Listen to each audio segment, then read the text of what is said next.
Welcome to Vijay updates. சிறகடி காசையில் இன்றைக்கி எபிசோடில் பார்த்தீங்கன்னா, முத்து மீனாவும் பரசு அவங்க வீட்டில் போய் பேசுகிறாங்க. பேசி அவங்கள வந்து கன்வின்ஸ் பண்ணுறாங்க. அந்த பையன் வந்து நல்ல பையன்னு அவங்களும் சரின்னு வந்து கல்யாணத்துக்கு ஒத்துக்கிறாங்க.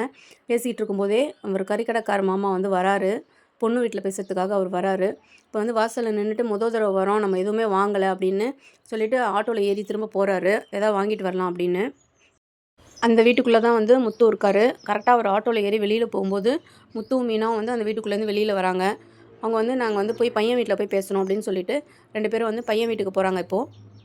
நம்ம சேனலை சப்ஸ்கிரைப் பண்ணாதவங்க சப்ஸ்கிரைப் பண்ணுங்கள். பையன் வீட்டில் போய் பேசுகிறாங்க. பையன் வீட்டில் பேசுனதும் முதல்ல அவங்க ஒத்துக்கல. அதுக்கப்புறம் அவங்களும் வந்து பொண்ணு வந்து நல்ல பொண்ணு எங்களுக்கு தெரியும் அப்படின்னு சொல்லவும் அவங்களும் வந்து சரின்னு ஒத்துக்கிறாங்க. அப்புறம் வந்து முத்து மீனாவும் பழம், பூ, தட்டு அதெல்லாம் கொடுத்து மாற்றிக்கிட்டு அப்புறம் வீட்டுக்கு வந்துடுறாங்க. முத்து மீனாவும் போய் 2 வீட்லேயும் பேசி கல்யாணத்துக்கு வந்து சம்மதம் வாங்கிடுறாங்க.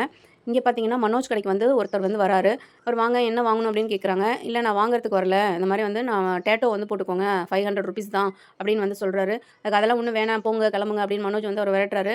ஆனால் வந்து ரோஹிணி வந்து எனக்கு ரொம்ப நாளில் டேட்டோ போட்டுக்கணும்னு ஆசை, நான் போட்டுக்கிறேன் அப்படின்றாங்க. மனோஜ் அதெல்லாம் வேணாம், ஃபீவர் வந்துடணும்னு சொல்கிறாங்க. ஆனால் கேட்கல. ரோஹிணி வந்து நான் போட்டுக்க தான் போகிறேன் அப்படின்னு சொல்லிட்டு டேட்டோ வந்து போட்டுக்கிறாங்க.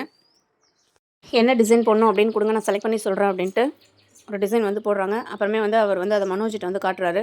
பார்த்தா அது வந்து மனோஜோட பேர் வந்து டேட்டு போட்டிருக்காங்க. மனோஜ் வந்து என் மேலே உனக்கு இவ்வளோ பாசமா அப்படின்னு வந்து ரொம்ப ஆச்சரியப்படுறாரு. அப்புறம் வந்து வீட்டுக்கு போகிறாங்க. வீட்டுக்கு போய் அவங்க அம்மாட்ட போய் பாருங்கள் ரோஹிணி வந்து எவ்வளோ பெரிய வேலை செஞ்சுருக்கா பாருங்கள் அப்படின்னு எல்லாரையும் கூப்பிட்டு மனோஜ் வந்து காட்டுறாரு. எல்லோரும் வந்து ரொம்ப ஆவலாக வந்து என்ன தான் பண்ணியிருக்காங்கன்னு பார்க்குறாங்க.